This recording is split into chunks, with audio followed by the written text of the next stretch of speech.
Oh,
I'm not hearing anything. Let me get my phone to the backup here.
All right, if everyone's ready, I think we can call the Wednesday, June 17th, 2026 meeting of the Falls Church City Planning Commission to order. Mr. Trainer, can you call the roll, please? Mr. Polinsky? Here. Mr. Duncan? Here. Mr. Krasner? Here. Chair Comont? I'm here. Mr. Stevens? Here. Ms. Friedlander? Here. And Mr. Kravinsky is absent, but we have a quorum. All right, great. We have a pretty simple agenda tonight. Any motion to change anything on the agenda? If not, can I have a motion to approve it as is? Madam Chair, I move to adopt the meeting agenda. Is there a second? Okay, second by Mr. Stevens. All in favor? Aye. Aye. Any opposed? Okay. That brings us to our receipt of petitions. Mr. Trainer, do you want to provide a summary of any written correspondence first? Yep, Nader and Bernadette Baruch wrote to the commission regarding Virginia Village with some suggestions on the current zoning proposals, including setbacks, height limits, garage and service uses facing Winter Hill neighborhood, shadow studies, and the approval process. And Mark McFadden also wrote the commission regarding Virginia Village with concern about awareness of the project. Great, thank you, Mr. Trainer. Do we have any in-person speakers tonight? I have not received any speaker slips, but I know we have one virtual speaker that is with us. Okay, great. If you want to introduce yourself and provide your name and address, we're happy to have you with us. And I don't know how to do the timer. It's usually 3 minutes, right? Yes, you'll have 3 minutes. Okay. Okay. Okay, Go ahead, I Mr. hope you Thompson. can hear me. We can, yes. Thank you. Thank you. Okay, good. This is Fred Thompson. I am at 502 West Broad Street, Unit 509 in the Broadway, and I chair a task force for the Broadway to deal with community relations issues. And I'm speaking in that capacity tonight as a representative of the 81 condos and over 100 residents who live here. First of all, I'd like to thank Henry Zhang, who reached out to us to tell us that there was a resubmission of the site plan for Lee Park 2, and also helped me when I got to the permit counter to try to look at the actual documents that were being filed in that capacity. Secondly, Madison Homes, I would like to thank, because they also reached out to talk to our community. I was ill this past week, which is why I'm not there tonight, but we are hoping to meet with them on Friday and hear more about what the plans are and discuss some ideas. But there were a couple points I wanted to make since the City Planning Commission is reviewing this tonight about it. First of all, we very much support the idea and concept of a retention tank. The report itself notes that the site is about 67% flooded when the high water comes, and just pouring that water onto Broad Street is not a good answer. It will get worse when there's more dense development. So a retention tank is really, in our view, the right solution, and we're very happy to see that Madison Homes is proposing that. I would note that they are using Kinley Horn, who also did work for the city to analyze the problem. That's good from the standpoint that both parties are working with a similar expertise, but I hope that the city staff itself will either independently review or have a third party independently review what Kinley Horn gives us, because now they are representing not only the city, but they're also representing the developer as well. So I think in that capacity, it would be good to have a third opinion, either through the city or by someone the city might hire. Secondly, in the area of Lee Park 1 behind us, the developer actually codified in its HOA rules that the storm system of window boxes would be managed and reviewed professionally, that the HOA itself would need to contract for that. And I'm hoping that similar language, and I really asked the city to make sure that similar language covering that and also the retention tank are here for Lee Park 2. These systems are too important to be left to individual homeowners, and it's really important that they be maintained and over time. So I really hope that the city will make sure that that is part of the HOA follow-up after the site plan approval. And then secondly, as I looked through the discussion, the last round when this came up, there was some input from the Planning Commission that in the area between the Kensington, there might be benches, there might be paths, there might be bike racks, etc. I think we need to really look at what's critically important here, which is stormwater management control and the retention tank and the stability and the protection of that. So I think we would be unhappy, and I think the city would end up being unhappy if there was development around that in some way reduced its viability, and that would include plantings as well. So I hope that the city, when it comes up with its final site plan, will keep the area organized and structured in a way that looks attractive, but also focuses on the main issue, which is there's a lot of stormwater, not just from that site, but from the Hilton Garage, and it needs to be managed and controlled, and the stormwater system proposed is the approach to do that. So I think that is all of my ideas, but I hope that the commission and the planning staff will take those into consideration. Great. Thank you so much for joining us tonight, Mr. Thompson, for your comments. Thank you.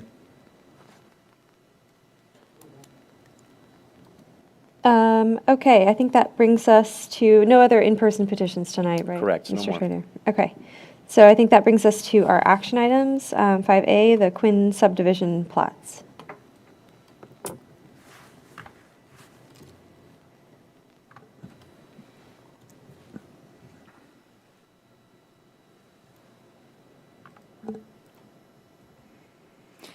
Thank you. I have a similar presentation to last time, so would you like me to present that, or? Maybe highlights for the for the community, anybody who's tuning in for the first time, for the record. Okay. Yeah, Great. thank you. I'm here tonight to present a summary of the Quinn and Homestretch redevelopment consolidation application and asking the Planning Commission to hold a public hearing tonight to act on the submission of the subdivision and consolidation proposal. A Planning Commission work session was held on this application on June 3rd, 2026. The site is located, Jack, can you go to the next slide?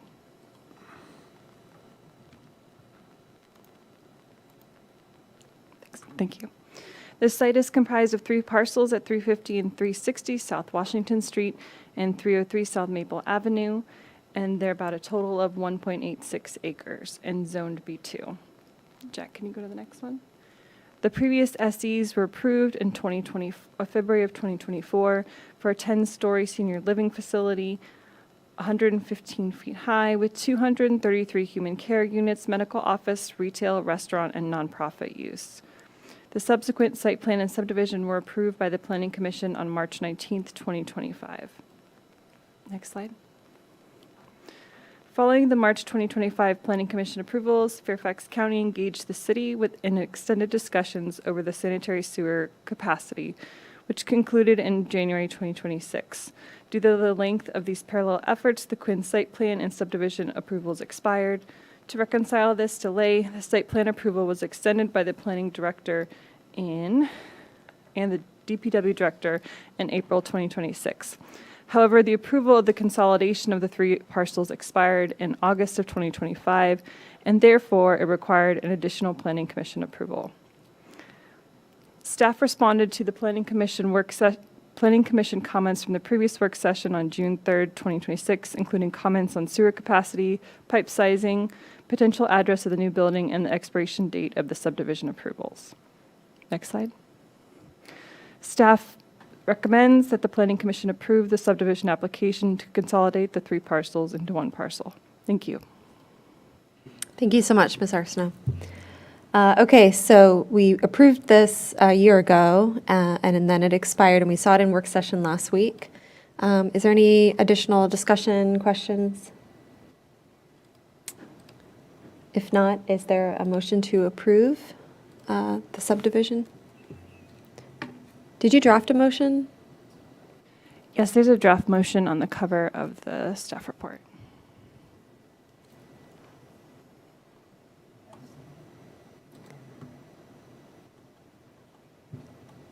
Yeah, I actually didn't see the staff report in our materials. I was looking for it earlier. Yeah, I didn't see. It might be, I'll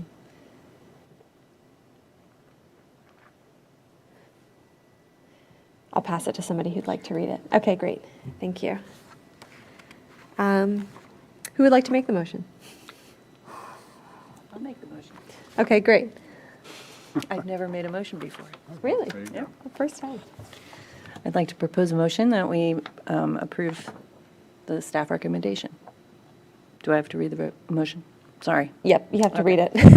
All right. I'm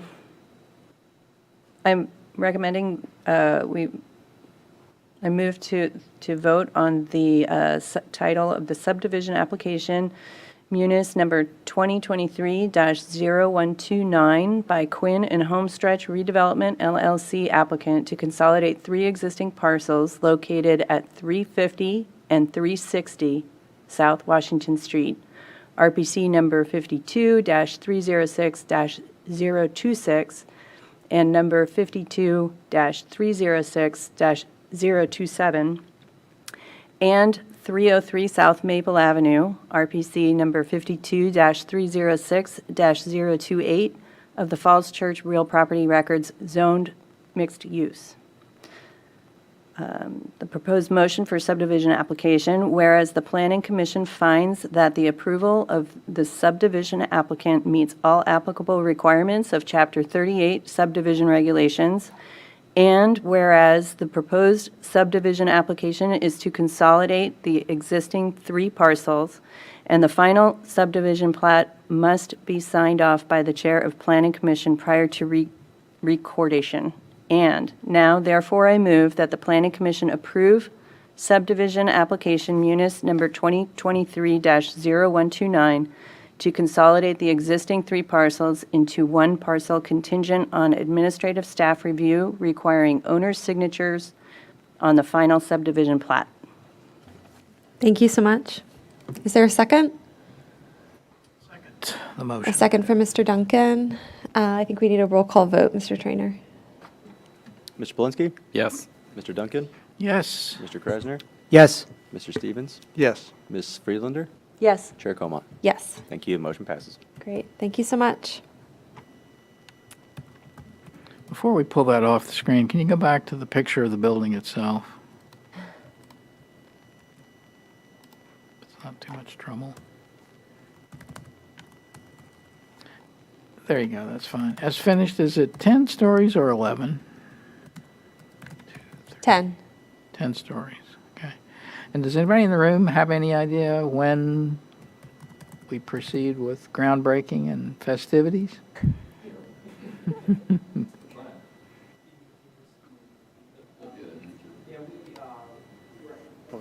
Microphone's not on, sorry. Yeah, we intend on breaking ground, hopefully in the summer. If not, it'll be the fall. We're actually in for a supportive excavation permit and a foundation to grade permit with the city, and they're nearing approval. And so this step, as well as certifying our site plan, bonding all of our improvements, and we'll be ready to go. Okay, great. Thank you very much. Getting close. Great. Thank you. Good luck. Thank you. All right. All right, thank you, Ms. Arsenault. Okay, that brings us to item 5B, the approval of our minutes from our May 6th meeting. Anybody catch any changes? I had a small one. The director's report is labeled A in section 8. It's the second thing labeled A in section 8. Oh, a formatting error. Just formatting. Oh, maybe that was corrected. No, it was not in the ones emailed out. Okay. It's corrected in the printed version I have. There we go. Any other changes? On line 64, I just wondered, Mr. Krasner discussed the very specificity of small area plan concepts and zoning regulations. I'm not quite sure what that means. Is it supposed to say varied, line 64? Oh, 64. Maybe the varying a typo. specificity? Varying, is that it? Discuss the very. Various, I don't know, what was I trying to say? I said What were you trying to concepts and zoning regulations.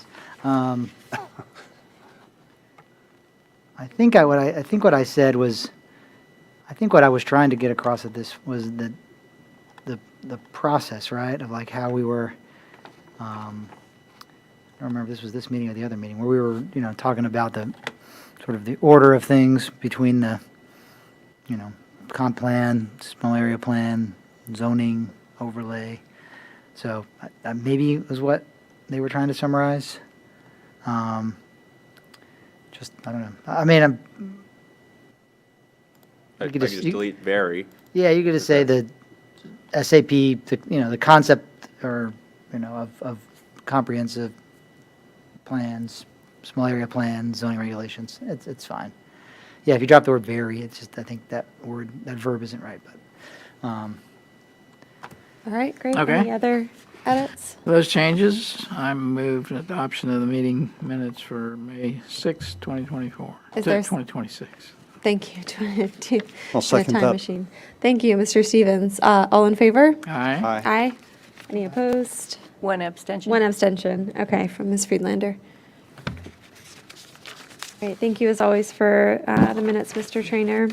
See, we got another batch. And yes, we have another batch, June 3rd, our last meeting. Any changes on this one? Oh, rats. I missed one on the one we just approved. Was it a small or substantive error? Well, Was it's it- a spelling. Just Jack complimentary on line 176. Should be Okay, E, that's a- complimentary, not complimentary. Got it. Sorry. You don't have to revote. I didn't see anything on the June 3rd. This might have been the one where I did where I was looking at the A. Oh, I in see. Section Okay. 8. Yeah, that's correct. Oh, There's did you two A's, line 141. Ah, you're right. So A becomes B. All right, with that change, I move adoption of the minutes for June 3rd, 2026. Right, is there a second? I'll second. Mr. Stevens, second. All in favor? Aye. Any abstentions? One abstention. Okay, abstention from Ms. Friedlander.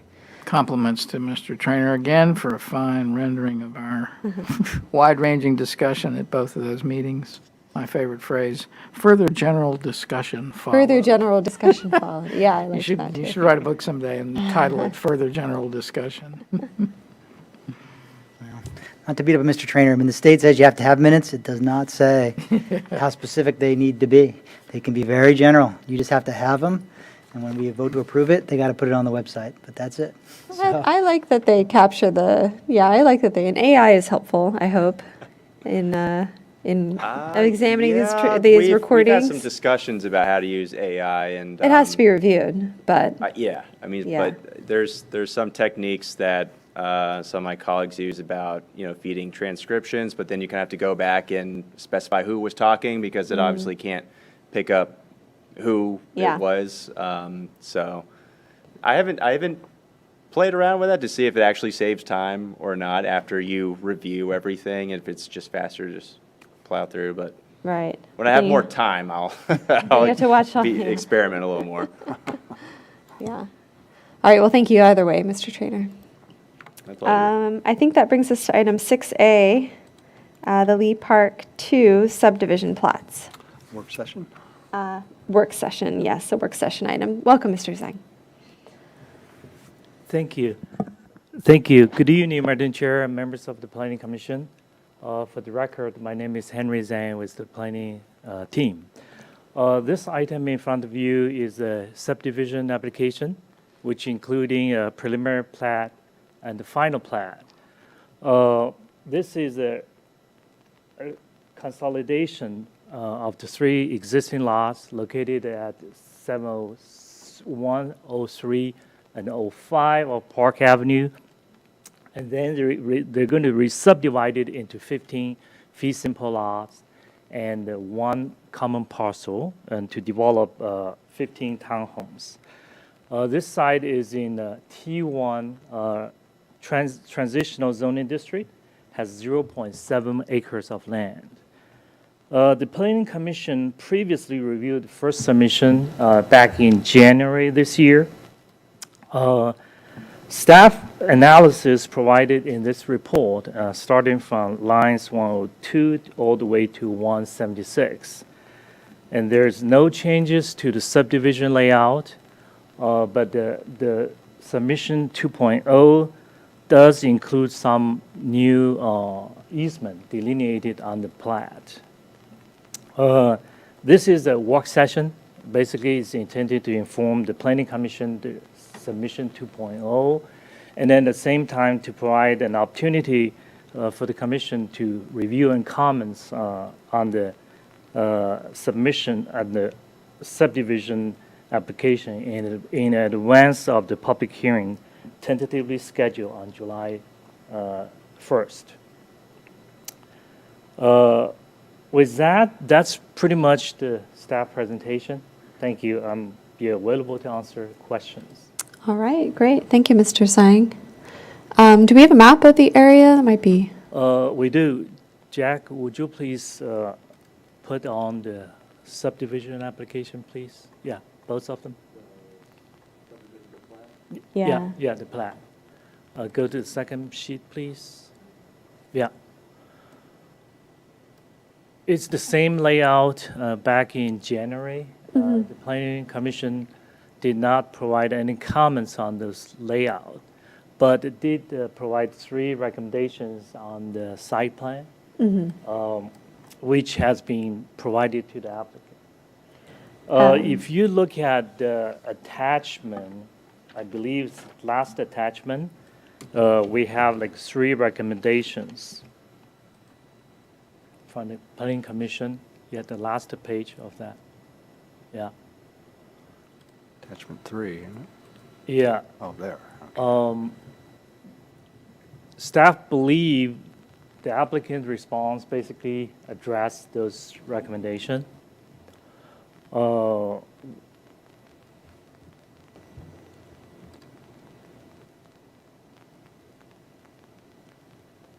Yeah, so well, maybe we can stick with the subdivision first, and then if we want to have any discussion about the recommendations we made for the site plan, we could do that too. You mentioned a new easement. Can you just describe where that is Yes. and what it is? I think that's only changed from the last time we saw it, only. Yeah, if you look at the right-hand side, Jack, to that, yeah, that one. You see here that basically between, on the left-hand side, yeah, that's the easement.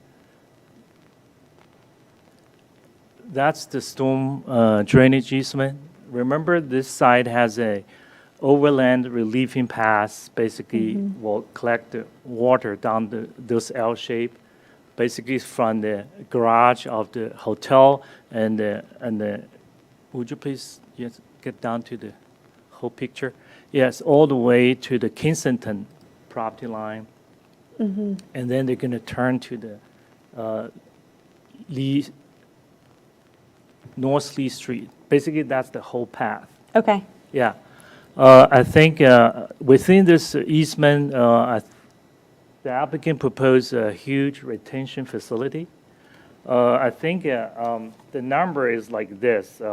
Usually, per the calculation, they need to retain about 1358 cubic feet of the storm water. I think the tank underneath the basically will be in the storm drain easement. That tank will be able to retain 1650. So it's basically large enough to retain this water. Terrific. Well, it sounds like the neighbors are happy about that Yeah, I think commitment that's from the developer. Mr. Thompson expressed the appreciation for that. Yeah, okay. Any questions from the commission on the subdivision? Go ahead, Ms. Friedlander. It's not on the subdivision, but it is, Oh, it okay. is kind of related. Okay, yeah, sure, go ahead. Just a quick question, and I didn't notice it before, but at the upper part of that easement along Park, there's a gate shown and a fence. Is that gate like meant to be locked, or is that access for the occupant, for the tenants? Okay, we have Mr. Sorry, I noticed it for the first time in the Hi, last. Andrew Rosenberger with Madison Homes, the applicant. So, as Henry said, that whole easement is new. We were originally proposing some, just really an open area to accommodate the overflow of the water. And then we added some underground, and there's still some storage on top of that as well. That whole area will be enclosed by a fence. There is a gate that's shown up on Park. I believe there's also a gate shown down on Lee. Okay. The intent for that area is that it's, those gates are really for maintenance purposes. And they're, I can't say that they'll probably be locked. Yeah. It's not intended for, that area is intended to serve a purpose for overland relief, Right. to accommodate the water in the event of a large storm, not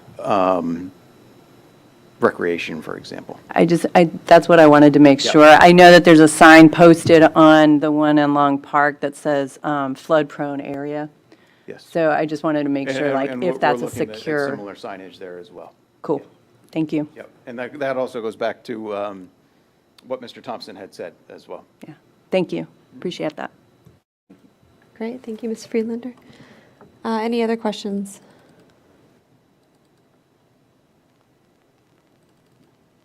Kind of somewhat related, those, this slightly off topic, but Mr. Thompson mentioned, who's going to have maintenance on the individual storm drain. I was pretty sure that was HOA, but maybe you could just confirm that. Yeah, so just, and to clarify, there are basically two forms of stormwater management here. There are the bio boxes, which are in front of, I think, 10 or 11 units. Yeah. Those are maintained by the HOA, exactly the same as at Oak Park and Lee Park. It's the same structure.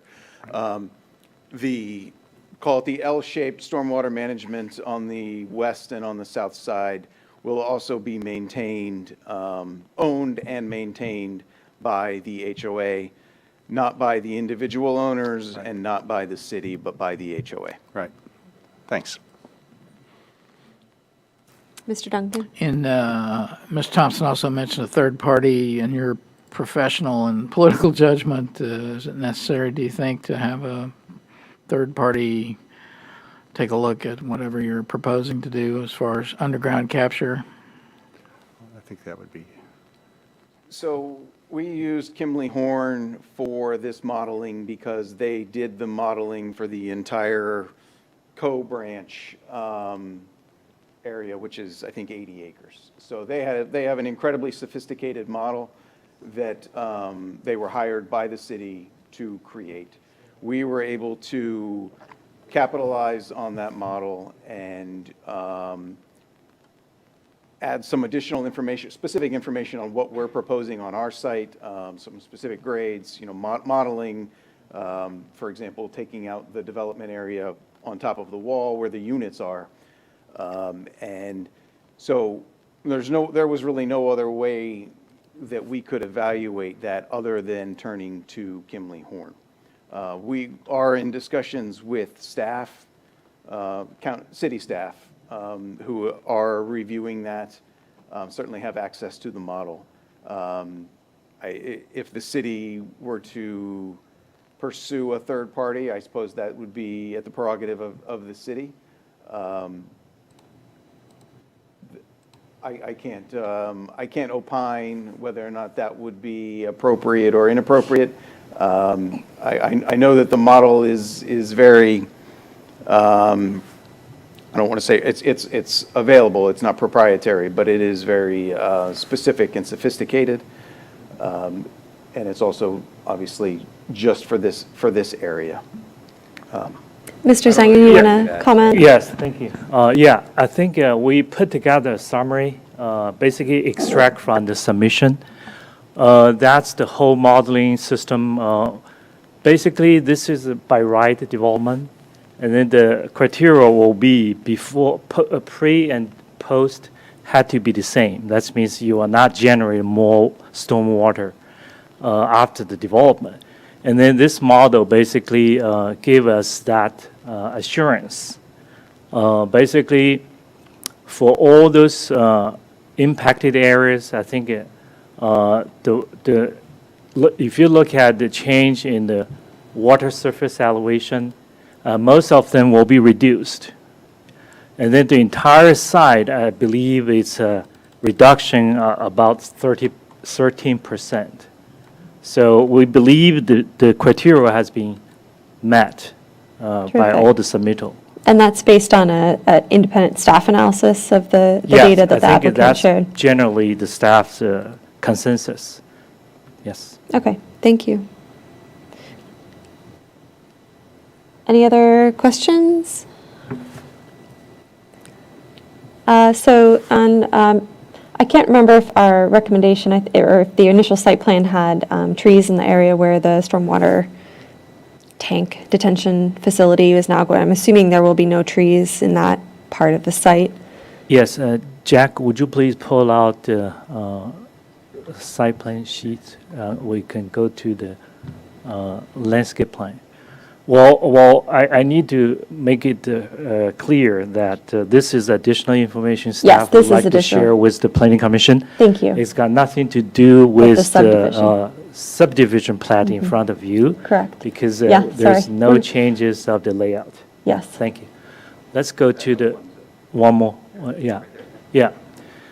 If you look at the enlarged site plan, basically also showed underground stormwater facilities, include the pipe and our tank over there. Because of those facilities, the planting had to be very careful. Otherwise, the root system will damage the facility, and then we'll just, no purpose for those facility to have a good maintenance to serve the purpose. So if you look at this exhibit, along the parking garage side, there's an understory lower planting per the recommendation of the planning commission, and also some evergreen over there. But along the Kensington portion, that's only the small shade tree or ornamental trees. So because of the presence of the large underground stormwater retention facilities. Yeah, makes sense. We believe this is the best way they can address Planning Commission's first comments. And then they provide enough shrubbery along the parking garage sides. Okay, thank you, Mr. Zhang. So this is a work session item. Are there any other questions on the subdivision? No. So this is a work session item, so we'll be back in our, for our next meeting for July action? 1st, yeah. July 1st, Sorry. okay. Can I ask one quick question? Yeah. Are there any outstanding items still to be determined on this before the final submission? Yes, actually, this is the second submission, subject to designating approval within 30 days. We finished up the DRC staff review and generate a decent amount of the comments. I think the 30-day expire on the 25th of this month. So most likely we'll be basically running out of the time to address them. The third submission will be subject to 14 days review. So it's very, shortened review period each time. And does that change? We don't go back to a first submission then? We don't start over because that clock starts over? But the third submission, that's a different clock. We don't. Well, yeah, I think the state code dedicated how we review it. Basically, you can, each subsequent submission, you need to review only those issues generated, changed. Okay. from the first round of review. You can't, bring out more issues, new issues. So this is the way we are reviewing this right now. Right, so the only substantive change is the new detention tank and the associated landscaping. Right. Changes in the new fence or sort of gated area.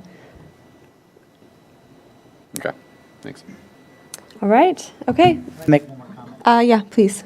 So, it's a general comment. I don't have any problem with the subdivision, but this is a good example since we have the opportunity to actually see what it, we were debating the other night, by right development, which this is, versus not by right development. And so I hope my fellow commissioners, use this as a good example of all the concerns that people are bringing up are all very legitimate. The ability to have any real impact on those concerns in a by right scenario is very, very limited. And as Mr. Zhang said, even the staff, it's an administrative process. They have a very tight time frame. And substantively, you're not going to get big changes. So like trees, green space, they're going to meet the bare minimum of the code. They have to by law. They have to meet the Chesapeake Bay ordinance. They have to meet the stormwater requirements. They have to meet all that. And they will. They have to. Otherwise, they can't get approved. But they're not going to do anything beyond that. And so I hope folks realize that, if they have concerns about a project, you're not going to be able to address them through a by right process the way you would in an SE process. And so when you're thinking about other things that are going on right now in the city and the debate, we've seen what happens now. This is a T-zone project, and, people have all kinds of great ideas and things that maybe might have, been better. I think this particular side of T is maybe a little better than some of the others. At least the front doors aren't facing the parking garage. I'll use every chance I can to pick on that one. At least the backs are on the parking garage. So, but the reality is, it is what it is. So, this developer has a right to if he meets the minimum code, he gets stamped approved.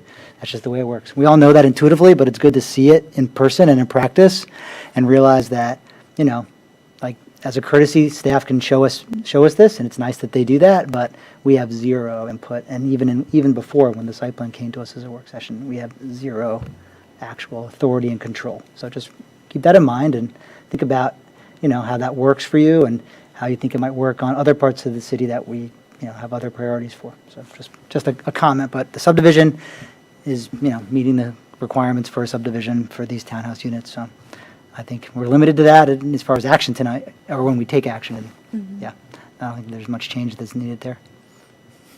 Great. Thank you, Mr. Krasner. Well, thank you so much, Mr. Zhang. We look forward to seeing you at our next meeting. Yes, thank you very much. Have a good evening.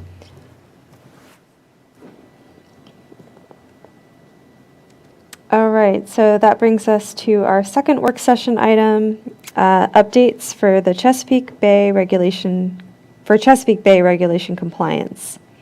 And I think there are two existing plans or city documents that are affected, the comp plan, chapter 5, and our zoning ordinance. Welcome, Ms. Basemore. Hi there. Good evening, Planning Commission. I'm going to present the comp plan portion first, and then I'm going to turn it over to Bahailo Kifle, our senior stormwater engineer, to present the code portion, and then we'll take Q&A after the staff reports. So I just want to start out by noting that both these updates to Chapter 38 and 48 and then Chapter 5 of the comp plan were prompted by a recent review of the city's Chesapeake Bay program with the Virginia Department of Environmental Quality, also known as DEQ. They represent a set of minor technical modifications that the city is now undertaking following that review. So to kick it off with the comp plan, Planning Commission is requested to review the draft amendments to Chapter 5 of the city's comprehensive plan, Environment for Everyone, Environmental Sustainability, Resilience, and Natural Resources. These amendments to Chapter 5 incorporate maps and narratives required by the Chesapeake Bay Preservation Act. On May 11, 2026, the City Council adopted an initiating resolution that initiated the process to include an amendment to this chapter, which specified that the required maps and narratives related to the Chesapeake Bay Preservation Act would be included in the amendment. The initiating resolution also indicated that formatting would be updated throughout the chapter to enhance accessibility and that clerical updates would also be made accordingly if they could be completed without impacting the amendment schedule. City Council then referred the draft to Planning Commission for its review and recommendation during a regularly scheduled meeting last Monday on June 8th of 2026. So tonight, staff recommends that Planning Commission review the draft amendments to Chapter 5 and schedule a public hearing for its recommendation to City Council on July 1st of 2026. I'm now going to hop over to the council staff report to present a little bit of background information. I'm going to start on line 46 of this staff report and just talk a little bit about that DEQ review. So the Department of Environmental Quality conducted a compliance review of the city's Chesapeake Bay program from July 2024 to April 2025. As part of the compliance review process, additions to the comprehensive plan were identified to make the comprehensive plan compliant with the Chesapeake Bay Preservation Act. City staff has agreed with DEQ staff to work to address the DEQ identified deficiencies by a deadline of August 31st, 2026. Now, if we go to the next page, we'll look at these specific maps and their corresponding narratives. So to address the deficiencies identified by DEQ, the comprehensive plan must be amended to include the following, and the draft amendment includes these maps here. So a Chesapeake Bay Preservation Area map showing both resource protection areas, RPAs, and resource management areas, RMAs, within city limits. Number 2, a narrative and a corresponding map that describes and depicts areas of the city that exhibit physical constraints to development, such as steep slopes, highly erodible soils, and areas prone to flooding. Number 3, a narrative and corresponding map that describes and depicts areas of the city with known stream bank erosion issues. And finally, a narrative and corresponding map of the existing and potential water pollution sources. So the city has worked with the consulting firm GKY to prepare required materials associated with this CBPA review, including provisions noted above for the comp plan. Chapter 5 is being amended to ensure that the comp plan complies with the Chesapeake Bay Preservation Act. The draft narratives and maps associated with the Bay updates have been shared and reviewed by VADEQ prior to proceeding with this adoption process. Chapter 5 is structured in a way that it does not require any additional chapter sections to be added as part of this amendment process. And you can see where this additional information to meet the bay requirements is mostly located in the stormwater, streams, and natural springs section of the plan, and mostly in Appendix B, which is the natural resource base section of the plan. I'm now going to hop over to line 99. So I just want to touch on the scope of the amendment. So the scope of this amendment is limited to just the required Chesapeake Bay updates, formatting enhancements, and now those minor clerical updates as well. Appendix C and D will also be updated to reflect the 2026 planning and approval process of this amendment. The scope is limited in order to meet that August 31st, 2026 deadline. And to align the related CBPA ordinances that are proceeding through a parallel public process schedule. Any further updates to Chapter 5 should actually occur as part of a separate planning process. Now, community engagement. So as part of this review of the updates to Chapter 5, we distributed the draft to both the ESC and also the Urban Forestry Commission. And now we're here tonight for Planning Commission's review as well.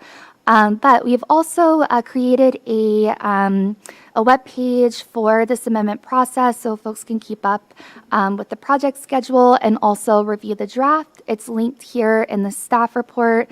We're also circulating project updates in our weekly newsletter, The Focus.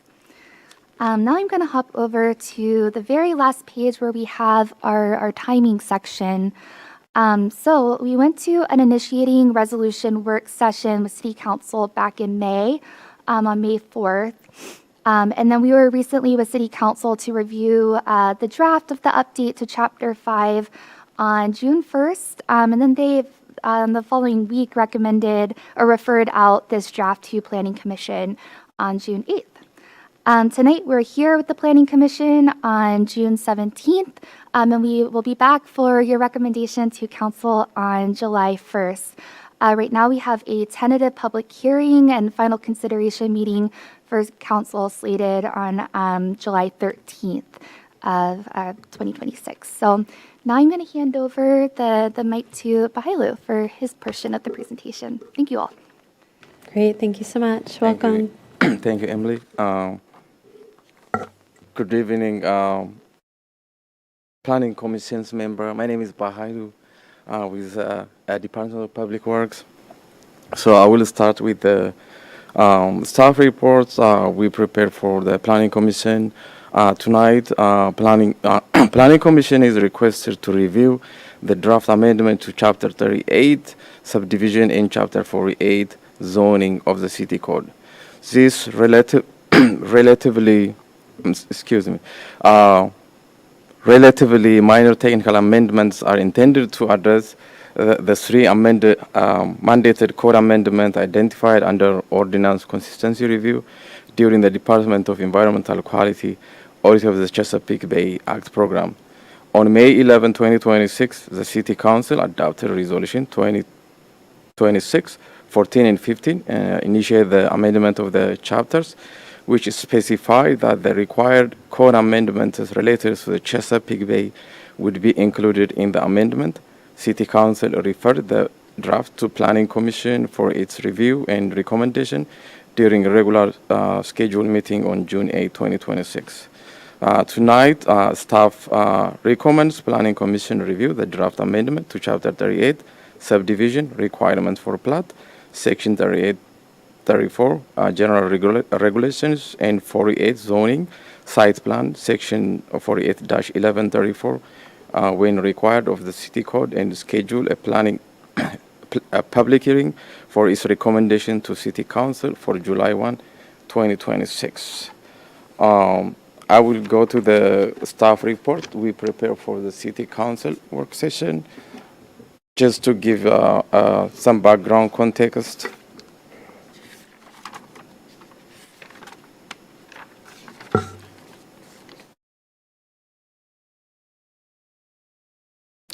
So, the background information, the Chesapeake Bay is divided into two areas, resource protection areas and resource management areas. So 100 feet from the stream bank, they are designated as resource protection area, and outside of that, RPA is designated as RMA, resource management area, throughout the city. So any land disturbance in the RPA requires a water quality impact assessment. We have 10 locations of RPA throughout the city. So the state audited the city for the Chesapeake Bay program compliance between July 12, 2024 and April 16, 2025. And they identified deficiencies in our program, and the city agreed to address all of the identified issues by October 31, 2026. Some of the key provisions of the proposed ordinance, it's also include Chapter 35, but I will go to line 87, start from amending Chapter 38 subdivision. The proposed amendment is addition of requirement the depiction of resource protection area and resource management area boundaries and notation on the plat, as well as site plans. This is a state mandated requirement.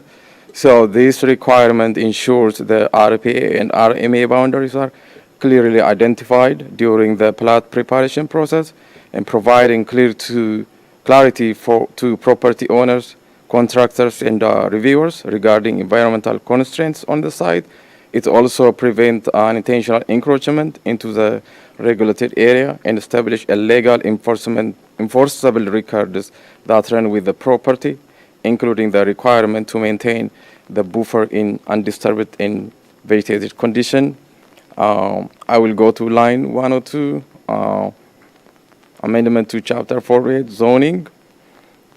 So the depiction of RPA and RMA also requested by DEQ to incorporate into the site plan, but our zoning code already incorporate that language, but further review of the Chapter 48, we identified some inconsistencies with the Chesapeake Bay regarding the 2,500 square foot limit.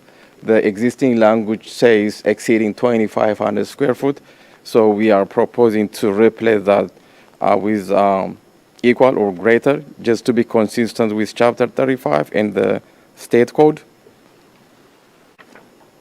I will go to the timeline. Since both of the Chesapeake Bay, the comp plan and the ordinance amendment are originated from a DEQ audit, the timeline is pretty much the same as the comp plan. We went to the City Council on May 4 for regular work session, May 11 for action meeting, and June 1, 2026, another work session and review the draft ordinance.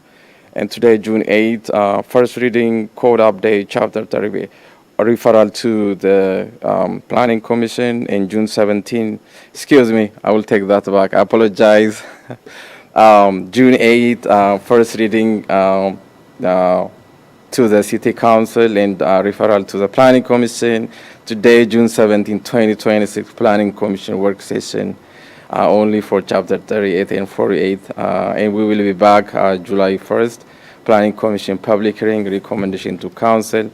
And we anticipate July 13, 2026, second reading and adoption, just right before the deadline, which is August 31st in 2026. And thank you for your time, and if you have any question, please. Great, thank you, Bahailo. All right. Any questions for staff on this? No? Go ahead, Ms. Friedlander. I have just one thing, or two things, actually. For the content of the Chapter 5 updates, I really appreciated the visuals. I think they really helped kind of explain the topic and the issue more. So thank you for all the work that went into that. I think that was really helpful. And other than that, I only had like a grammatic, I only had a grammatic question on page 18.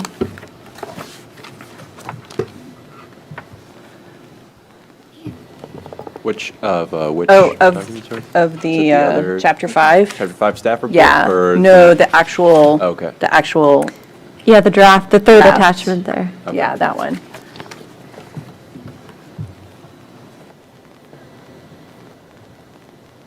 On computer. So it just, in the second sentence here, it says, seen as cooperative state-local partnership, the CBPA program is the only program administered by the Commonwealth of Virginia that comprehensively addresses land use planning and development on water quality. And I felt like it was land use, and it almost seems like impacts needs to be in there. I don't know, maybe, now that I read it out loud, maybe it makes sense. Comprehensively addresses land use planning and development impacts on water quality is what I think it might need to say. Yeah, no, that makes sense, and we can absolutely wordsmith that and get that edited. Thank you. Yeah. So minor. And then the other thing is, most of our comprehensive plan chapters have like the date of adoption on the title. And so I was kind of wanting to see that along with like the revision, so it's a uniquely identifiable Yeah. chapter. So we are going to have the resolutions still included in the end in the appendix, which captures when like the larger update was done previously, and then when we're completing this Chesapeake Bay amendment process in 2026. It brings up a good point, though. Maybe we could have like a page right after the cover page now that we're using this new format to show the different adoption dates. So I'll float that with staff. And yeah, I think it's important to continue to show the years when it was updated or amended. And the resolutions do that, but having something at the very front of the chapter also makes sense, too. Yeah, I think just to make sure that somebody's using the most current, right? And Right. if there's no date on it in the front, then it's hard to know Yeah. organizationally. Thank you. Absolutely. Yeah, especially with the drafts out there, that makes a lot of sense. Thank you. Thank you.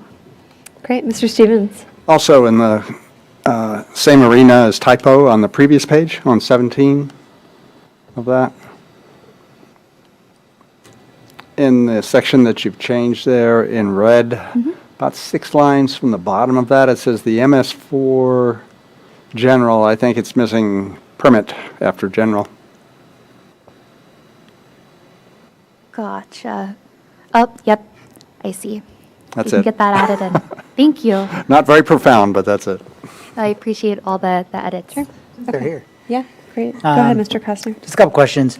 Well, first of all, I mean, obviously, the state flagged us as being out of compliance, so to speak. We're, we kind of have to get right with it. DEQ has actually a lot of authority to sanction us in other ways if we are not. They could revoke the MS4, right? So it's actually very important that we do it, even though these are relatively minor things.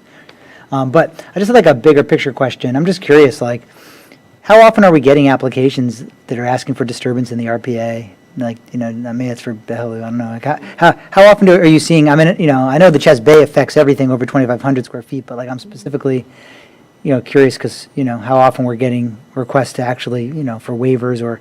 We just had one on Shadow Walk. We had one, Remember? right. So that was pretty unusual, I think, when we heard That wasn't the RPA, right? It was the screen porch? I think so. Porch extension. Yeah, so I'm just curious. Sorry, as an example. Yeah, how But please. frequently are we seeing them?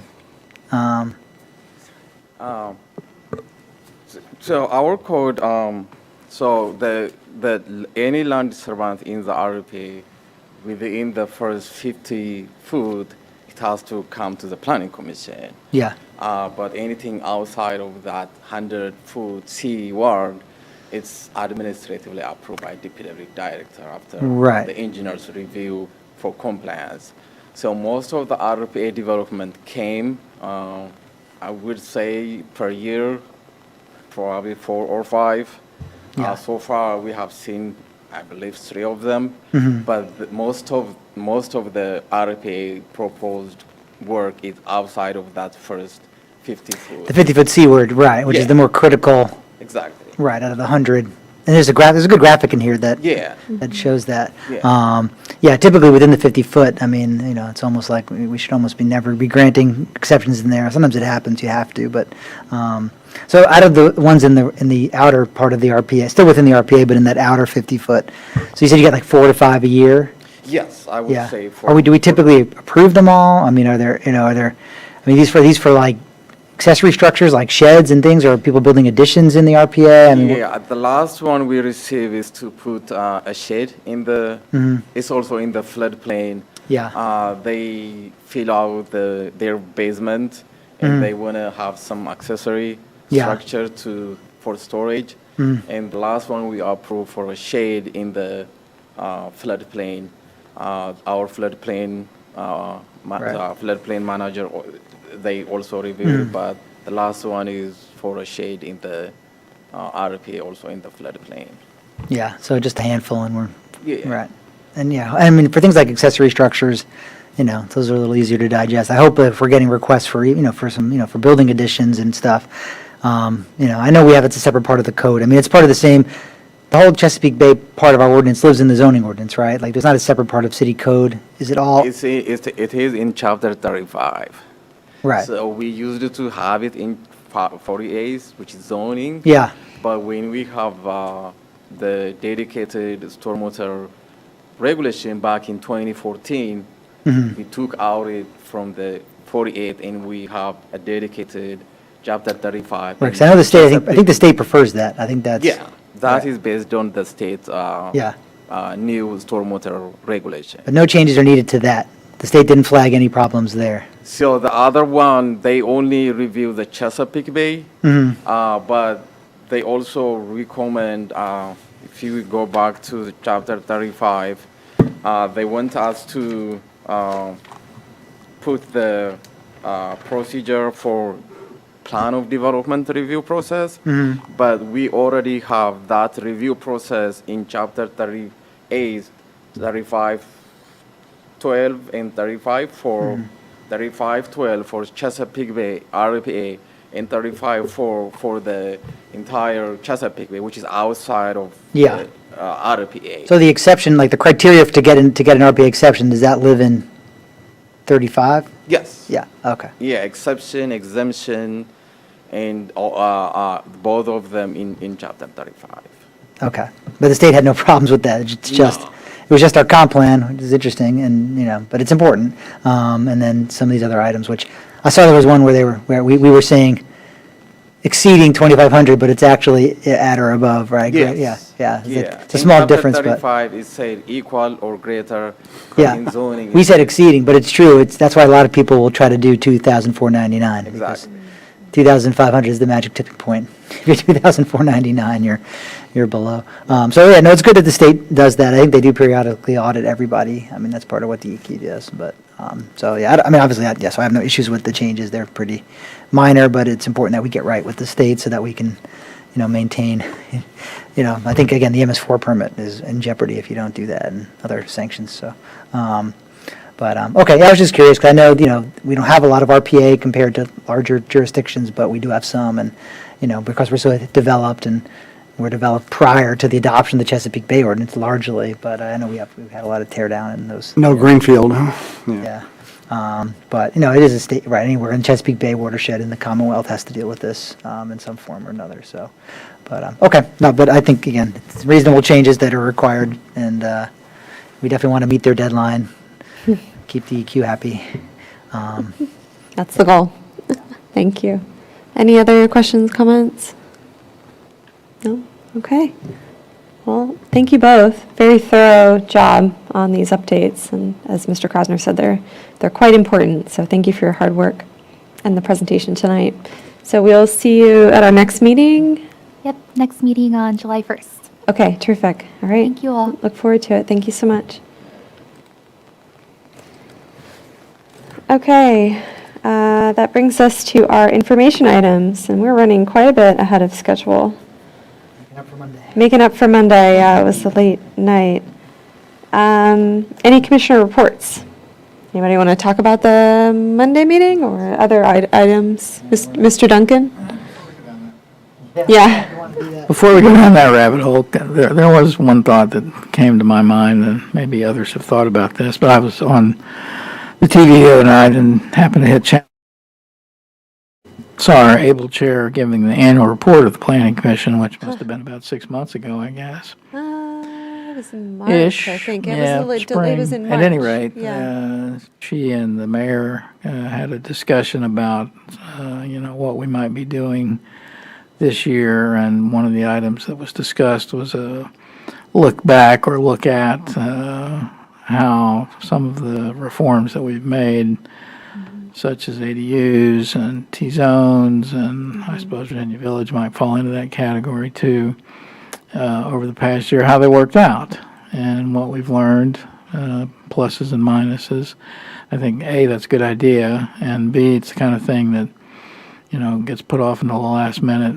But I would encourage all of us as we go around town to keep an extra eye open to, oh yeah, that turned out okay, or Mr. Krasner can remind us that something that didn't turn out okay in his opinion, having to do with the garages and so forth, which is useful input.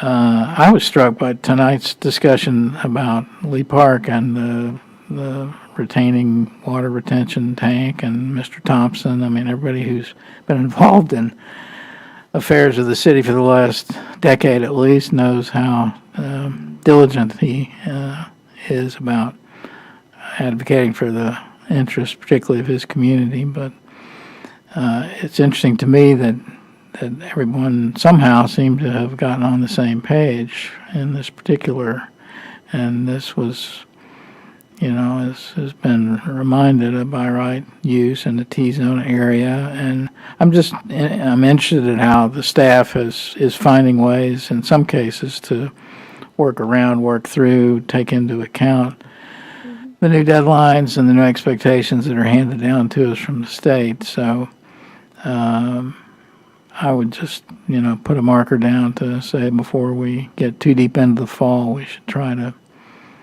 provide something to the council in the new year that would offer some thoughts from us about what has worked, what could be improved, and how certain situations, certain difficulties were overcome, with staff finding a way to consult with us, coordinate with us, work with our meeting schedule to achieve a desirable outcome.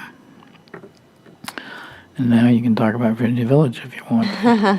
Well, thank you for the suggestion, Mr. Duncan. What form do you think that would take, and how much sort of like research would something like that require?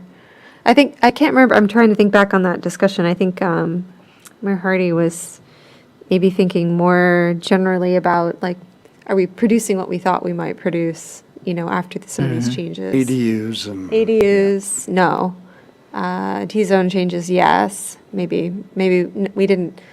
Some of us expected only townhouses. I think we can count Mr. Krasner in that camp. Yeah. We approved something that wasn't a townhouse, but we got overturned by the BZA. Which one? We approved a daycare. Oh, that's right. Yeah, there was the daycare. See, I'd Well, and I forgotten guess about the that. use at 258 North Washington is a little different. That's not townhouses. They adopt that sort Right, of the exactly. expansion of the historic home. Anyway, we don't need to go into each individual item right now, but Yeah, but so what form do you think something like would it be, like a letter to council that we would sort of anything is bound to fall on the staff. So you first got to start with the question, when does it fit into the staff's schedule? If we don't have, a flood of new development applications coming our way, which we do have Virginia Village, but doesn't and- appear that we will, I would say, that we'll learn some things from the Virginia Village process that'll be immediately in mind. But like the daycare center episode, most people have, moved on and forgotten about it. That was and- before we Yeah, adopted the T-zones. exactly. And so, Just for the Yeah, that's east true. It was before. but the invasion. Lee Park retention, I can remember talking to Fred years ago about the runoff concerns of that community. And if this development actually ends up improving the situation, that's a pretty big deal. And I'd be curious to, hear what his view and others. It might involve some input from people who are affected by developments that have, gone in, like railroad cottages. That goes a little further back, but that was sort of another attempt at alternative housing. We haven't had any more of those I either. remember, we haven't had any more of those, and that's, Not by right. coming to us. Cottages was not by right. I don't know. It's 2 acres too, hard to find in the But, city. I'd be curious. There were people who, I went door to door August of whatever year it was, and there were people who were threatening to move out of the community, and one family actually did if we approved. And I perceive that things have been okay there, but how did that happen? And in the new environment that we have to operate under, timelines and mandates from the state, how would we handle something like that again if it came up? Yeah, Anyway, just well, it's a good suggestion. have more questions than answers to your questions, but just something that, let's start thinking about hard in September or so. Yeah. Yeah, thank you. Mr. Stevens? Did you want to complete Virginia Village? I had something on a different topic. We haven't really even gotten into Virginia Village, so you can go ahead. Do we want to? It's not on our agenda. I don't know if we want to. Yeah, it's not on our agenda. I mean, Deep into we both- debating that tonight. Yeah, I mean, go ahead, Mr. I was just Stevens. going to mention that the ESC organized a tour of a net zero building last evening, and I was able to go on that. It was the American Geophysical Union building in Florida Avenue in D.C., and it was very interesting to see how they've used the ambient temperature of the sewer system, the city sewer system, in the same way that a ground source heat pump would use the earth to try to get, a constant 55 degrees. The engineers there figured out that they couldn't do a geothermal. There just wasn't the facility to do that there at their site.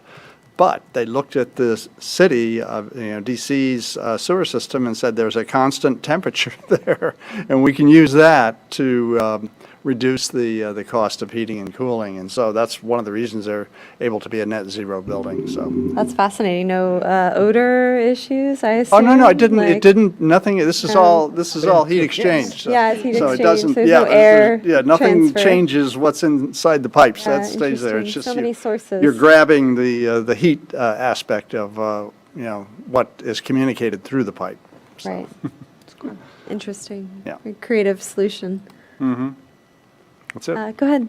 I just wanted to piggyback onto what Commissioner Duncan was talking about in that, like, say, for example, the cottages and a lot of the other special exception projects that we've seen, I think we've actually gotten a lot better of a product out of that community dynamic tension, right? And like balancing of community needs and discussion points, and the designs have changed significantly due to that tension. So I think it's really important to not discredit that in the process, especially when we're talking about something by right versus, a special exception when it's going to really transform an area potentially, right? Yeah. Good. Thank you, Ms. Thank you. Friedlander. Yep.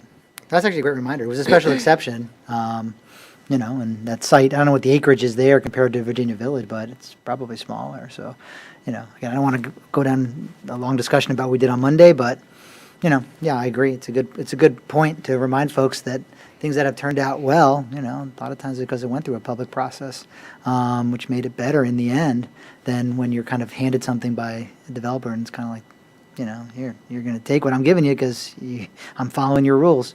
And there's really not much leverage that we have, in those kind of situations.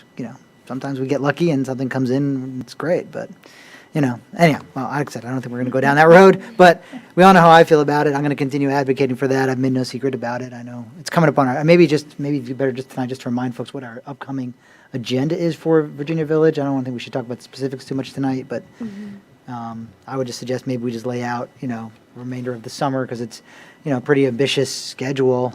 And a couple things are coming back to us, both in the summer and in early fall. So maybe leave it at that for tonight. I mean, that's my. That's fine. Yeah, no, that's fine by me. I think most of us were at that meeting, except for Ms. Friedlander. But yeah, let's look at the look ahead, Jack. So our next meeting will have the action on the Chesapeake Bay and Lee Park items that we heard tonight.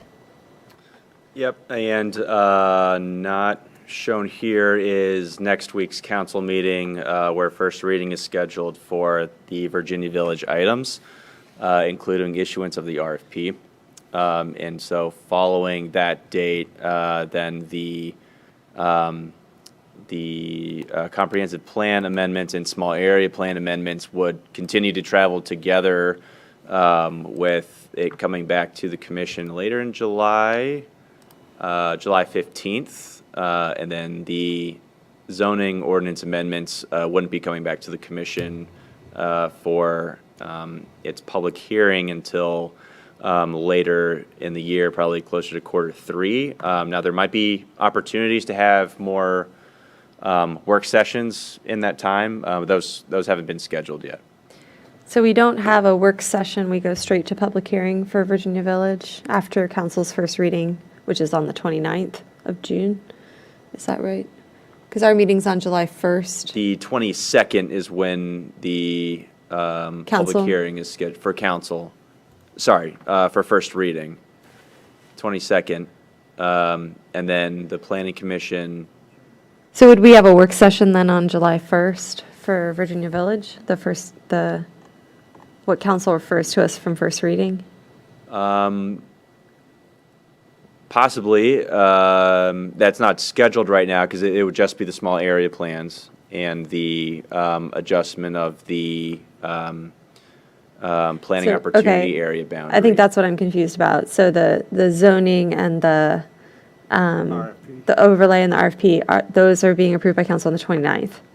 Or Those would receive first reading First next reading on Monday. the 29th, yeah. 22nd. Right, they purposely put the second reading further out, so I Okay. just wait till they get the RFP responses back and keep. Yeah, keep there's a that lot open. of different moving pieces Yeah. with Indeed. this. So just normally we don't go, I mean, what was our work session? The public hearing that we have on July 15? 15th, is there a work session before that public hearing for that? There's not for Virginia Village items. Okay. Right, if the council acts on Monday, then a review group, or whatever they're calling it, is formed, and the RFP is out, and for the next couple of months, that's where the action is, not so much in the public arena, but with the development community and the selection or review committee, right? So we don't really have any need to put our hands on it for a little while. Well, we're being asked to hold a hearing on the changes to the small area plans. Right, I'm talking about the RFP. Yeah. Correct. Yeah, so council Oh, that'll be would be baked. voting on Monday to release the RFP. Okay, so, and council is voting also at first reading to review refer the changes to the small area plans to the planning commission. Correct. So I think we need a work session on that. Usually once we receive it, so could we do that on the 1st of July? Okay. Yeah, I think we can And make it that may just happen. be what we sent them, or, I mean, we may have seen all of this before, right? Like, but I think just so there aren't any sort of surprises, and Sure. I want everybody to look at it Sure. before we have to vote on it. Yeah. I think given how, there wasn't too much discussion on the Chesapeake Bay items and the subdivision, it wouldn't be too packed of a No, I don't think, agenda. no, I think that's a pretty light meeting, actually, even with that addition. Yeah. And at the council meeting, there wasn't really all that much discussion on the small area plan. No, and They went straight to, Yeah, the real meat. is Zoning. yeah, yeah, That's the real yeah. meat of it, yeah, is the zoning. which again is. And we've it's a- discussed the small area plan Right. changes Yeah. at least I'm not sure twice. that, that's up to you, but I'm not sure that we need That to we go, need need to one? go over it again, but that's up to Okay. you. I mean, another opportunity for folks to come and talk, share their opinions about any kind of development there is not a bad thing. I mean, if you're here in the summer and want to come join us, I think it would be okay, but Mr. Trainer, do you happen to know what kinds of changes, if any, like the council requested to the small area plan? Updates? If not, it's okay. I guess I would just want to know, like, if what they're sending back to us looks kind of significantly different than what we sent them, then we might want to discuss it before we vote on it. I don't recall any major substantive changes. Okay, why don't I just follow up with you and Matt, and we Sure. can decide whether we need one. Okay. And I'll look at when they vote on the 22nd. Sure. Does that sound okay? Sure. Okay. Because then otherwise we're asking staff to come out that night too for the presentation, right? Yeah. Has anybody made plans for when they're away this summer? If, like, the week of July 15th, I think I'm going to be gone out of town. You'll be gone on the 15th. Want to make sure we have a We have quorum. a quorum. I'm here. I may be out on the 1st, but Okay. I'm here on the 15th. I'm out on the 15th. I'm out of town. Okay, so that's 2. First, I think I'm not Summer sure, is but- always a little tricky. Yeah, I know. Yeah. Yeah. I feel like I'm never leaving again. I think I'll be here on the 15th, so I Mr. will. Stevens, yeah, Yeah. okay. I think we'll be all right. But we could do a quorum call closer to.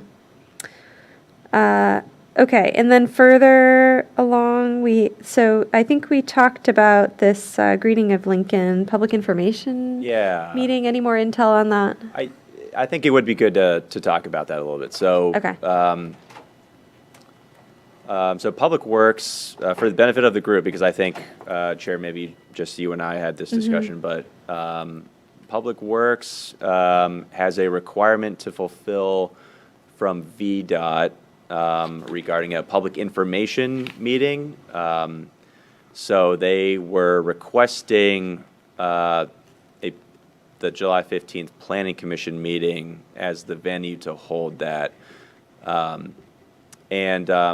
I think what that would entail is, an update from staff to the commission on the planning elements of the greening of Lincoln. That was Tony Dudley. He was in front of the commission, I think over a year ago. I remember Mr. Dudley, yeah. On that. And so he could offer, the commission an update on that project because it's pretty big. And so as part of that, thinking through what would be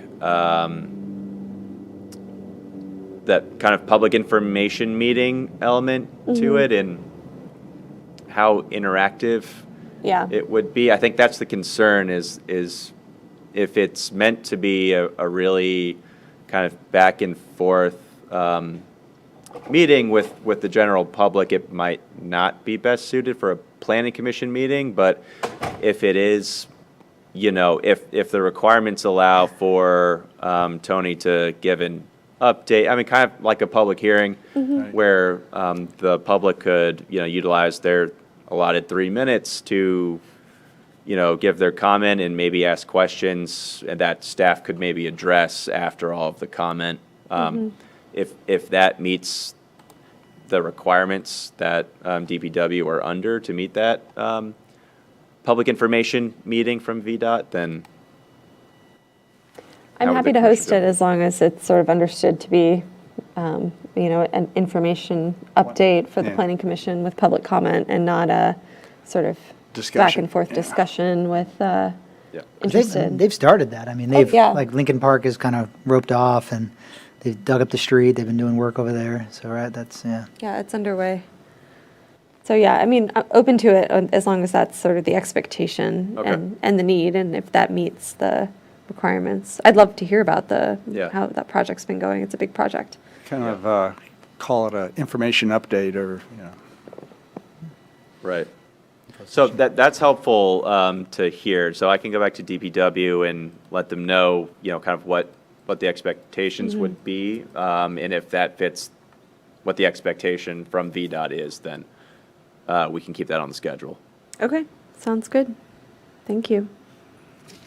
And then back to Virginia Village. So the RFP will be released July 1st or early July? I think it'd Monday. be late It would- next it would week. be as soon as council it gets votes on it. released. Okay. Yeah. Okay. And then, Monday. okay, sorry, I'm thinking maybe of that, there's like an information session for interested parties, Right. and maybe that's in early July.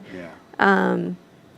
And then those proposals are due, is it July 31st, or is it that late? Yeah, I think later in July, with the kind of review and scoring period happening primarily in August. In August? Into September. Okay. Yeah, And so the commission needs to select a member to participate on that. to body, participate yeah. in that committee, the selection committee. And can you remind us who is, like, which bodies are contributing? So, and if you don't know this off the top of your head, I it's. don't know the full breadth of it off the top of my head. Okay. But I can follow up on Okay, that. that's okay. At what point do we need to make that selection? And it's just something that the commission votes on, and we then wish the person well in their endeavors? Yeah. Yes, as long as it's, a Do we have to member of decide the- that before the RFP, like, before, we decide it tonight, before council votes? You could. On the RFP. If you'd like to, do that tonight, or we could. Do we know anything about what The that group schedule? entails? I mean, if you're away on vacation Sure to- for a week, do you miss all Okay. the fun? Yeah, I didn't know if that information was being included. I mean, it's, it's probably not in the RFP. Yeah. I can follow up with some more details on Okay. that specific schedule and. Expectations. The and timeline for when you the need that timeline and name. who the Maybe others July 1. participating. That, or maybe by July 1, we try to sort that out. I mean, it'd be helpful to know the schedule and like exactly what the commitment is. I know Matt's mentioned it's going to be like a busy summer with a bunch of extra meetings, and so Yeah. just to figure out if it works with whoever the lucky person is in their schedule. Yeah. Okay. All right. And then after that group meets, the selection committee and makes their recommendation. We are then reviewing additional, any tweaks to sort of what we had in mind for the zoning changes to accommodate like the favored project, if there's anything that we didn't anticipate that was proposed that we want to make happen, and we need to make tweaks to the zoning overlay to facilitate that. Is that right? Correct, yeah, if there are any tweaks that That are may need necessary? to be made, Yeah, okay. As a result of the submissions from developers that might prompt. And I think as a result of like the winning submission, Correct. the one that the selection committee likes and that council likes and approves, if there are additional tweaks that we need to make to the overlay at that point, that is when they would be. That's right. So that is something that would come back to us maybe in September? Probably in the- September. The zoning overlay? Okay. So, okay, all right, thank you, that's helpful. Any other questions on the way forward for Virginia Village? No? Okay. Any other planning commissioner reports? Any correspondence? Not, is there a motion to adjourn? I moved. All in favor? Aye. Aye.